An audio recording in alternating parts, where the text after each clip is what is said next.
Just in time for the 4th of July, I'm going to show you my favorite bacon ranch pasta salad.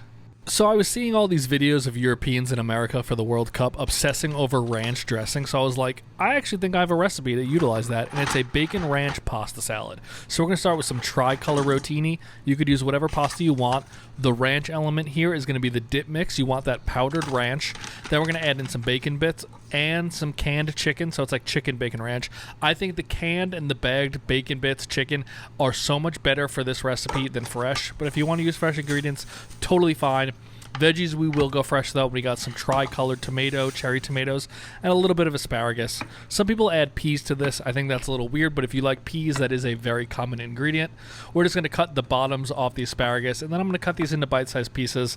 I see a lot of people cut them kind of at an angle, a bias, so I'm going to do that also, but you don't need to do that. You could just cut these into little half-inch chunks. That was about 10 to 12 pieces of asparagus, and that will be enough for a full pound of pasta. For the tomatoes, I'm going to cut them into quarters. I think it's easier and more bite-sized that way. We're also going to add them at the end so they don't leak out all their tomato juice. But if you want to just cut these into halves, that's totally fine.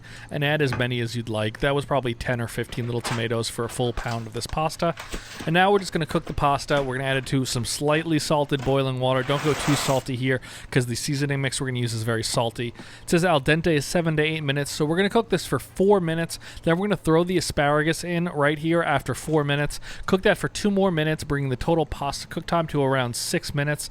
And then we're going to take this out and run it under cold water. You want it a little less than al dente because it'll continue to soak up some of the mayo that we use making the actual dressing, and it will soften up perfectly in the fridge over time. But once you've rinsed that out under the cold water to stop the cooking process, we're going to start to assemble this. We're going to start here with about a 1/4 cup of mayo, and then we're going to add in a half of that seasoning packet.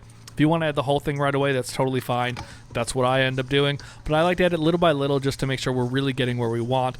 Especially with the mayo, it's hard to reduce it if you add too much and get it too thick. But now we're going to chop up one of those cans of chicken just in the very small pieces.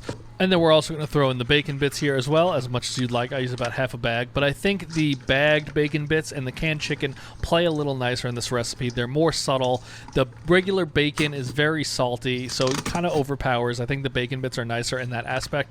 And you get all the salt from that powder right there. So I added the rest of that in. So that was the full container, full little bag of the ranch powder. I'm going to add in a little hit here of olive oil just to bring everything together. And now at the very end, I'll add in those tomatoes, mix that together. Now we're going to let this cool in our fridge for, overnight, just until it's cold. I'm going to let it sit for about 2 hours. This is when I pull it out because I wanted to eat it already, but you want to get it cool at this point. And then you could let it come to room temperature if you're at a barbecue, but definitely serve it cool.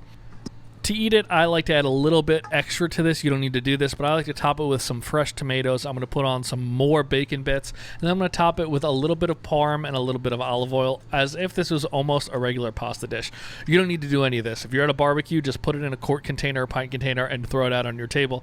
You'll be good to go. But let's now dive in, and this is absolutely delicious. I tried to get a little bit of everything in the bite. If you like chicken, bacon, ranch, anything, you will absolutely love this. It's savory. It's a little bit sweet from the tomatoes.